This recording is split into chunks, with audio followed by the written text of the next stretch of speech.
Getting the loan approved is actually the easy part. The place where most buyers get stuck and panic is step number 2, the upfront cash. Today, you are going to learn the 3 hidden costs you must pay immediately after loan approval. I'm going to show you the full checklist so you don't get shocked by the lawyer's bill. Here is how I know all about this. I am not an expert, but I know how confusing it is to find the right numbers. So I spent weeks studying online from various sources. So I compiled this information. I did the heavy lifting so you don't have to. But why is this so important? Because without this, you might end up in a nightmare scenario like a buyer I heard recently. Let's call him Ali. Ali finds his dream house. The bank approved his loan and he is super happy.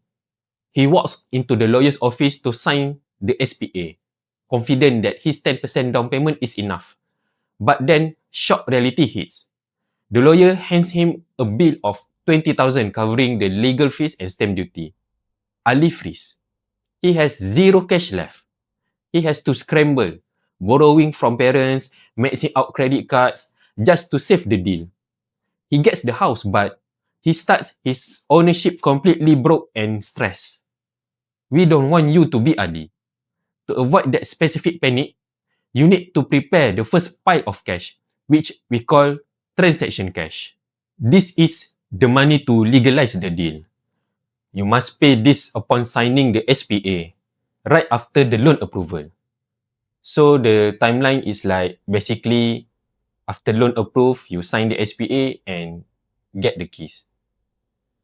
Some of the checklists that you might need include the balance down payment, top up maybe up to 10%, and then the legal fees for the SPA and loan agreement, and then the stamp duty, which is the big cost for this one, and the valuation fee for subsale.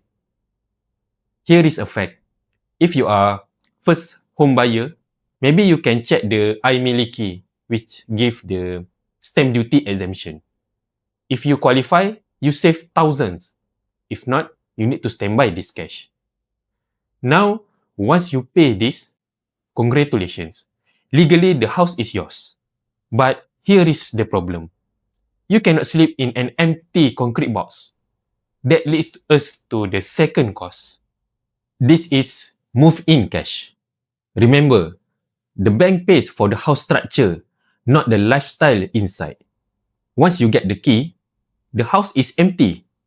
You need to allocate cash for utility deposits, for the TMB and water, for the basic fixture, for the lights, fans, and safety.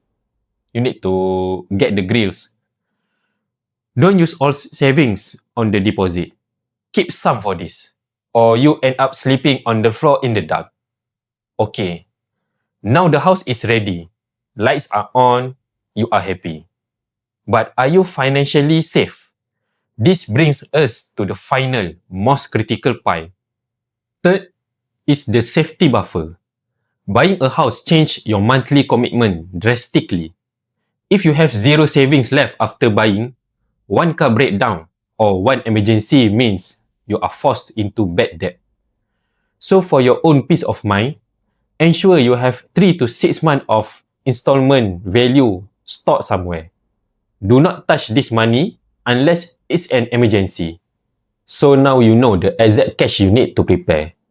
But all of this cash is useless if the bank rejects your loan because of your salary commitment. How do banks actually calculate your eligibility in 2026? Watch this video right here where I explain how to calculate your DSR, the debt service ratio, correctly so your loan can be approved smoothly. You can check the link in the description or pin comment. And for a list of Johor project in 2026, download my Johor project cheat sheet. You can find the link in the same section.